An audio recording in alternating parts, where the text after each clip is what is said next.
Hello everyone, Maggie here, with my little heart ready to talk about something really big that can hurt us deeply. Today, we're asking, how can I forgive someone who has greatly wronged me? This question is so important. Nearly everyone experiences being deeply hurt by another person. Maybe it was a broken trust, a betrayal, or words that cut very deep. This kind of hurt can weigh heavily on our hearts, making it hard to move forward, and it can even affect our health. Unresolved hurt can lead to bitterness and resentment, which Jesus himself warned against. It matters right now. When we talk about forgiveness, it's important to understand what it is and isn't. It's not forgetting what happened, nor is it excusing the wrongdoer's actions. It's primarily an internal process, a choice to release resentment. It also doesn't necessarily mean reconciliation. It's not always clear how to do it when the pain is deep. Some believe that forgiveness is always necessary for one's own peace, even if the wrongdoer isn't remorseful. Others argue that forgiveness should be conditional, granted only when the person genuinely repents and seeks to make amends. Now, let's look at what the good book says about this, starting with Jesus' own words in the King James Version. In Matthew chapter 6, verses 14 and 15, Jesus teaches us the importance of forgiving others. For if ye forgive men their trespasses, your heavenly Father will also forgive you. But if ye forgive not men their trespasses, neither will your Father forgive your trespasses.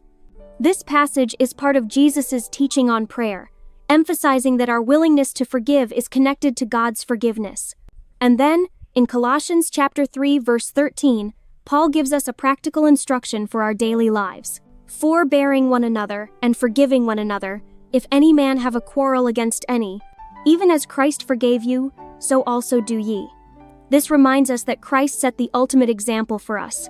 These scriptures show us that forgiveness isn't merely a nice idea, it's a command and a reflection of God's grace.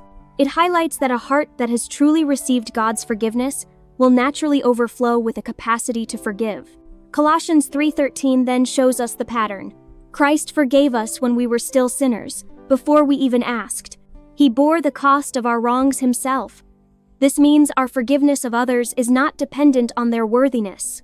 Forgiveness is based on the immeasurable forgiveness we have received from God.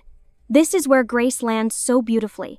God's unconditional love means our forgiveness is not based on our performance, but on the finished work of Christ. We are already forgiven, wholly and completely, through Jesus. This freedom allows us to extend freedom to others. When we choose to forgive, we are not saying what they did was okay. We are releasing ourselves from bitterness. We are trusting that God is the righteous judge.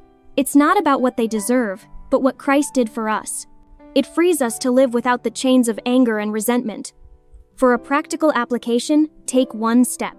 Think of someone you need to forgive, even if they haven't asked for it. Privately, in your heart, consciously release them. Surrender your right to vengeance to God. Say, Lord, I choose to forgive them because you have forgiven me.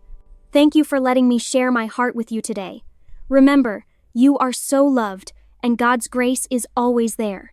His grace helps us to heal and grow. Thank you for listening. Bye-bye for now. Thank you and goodbye.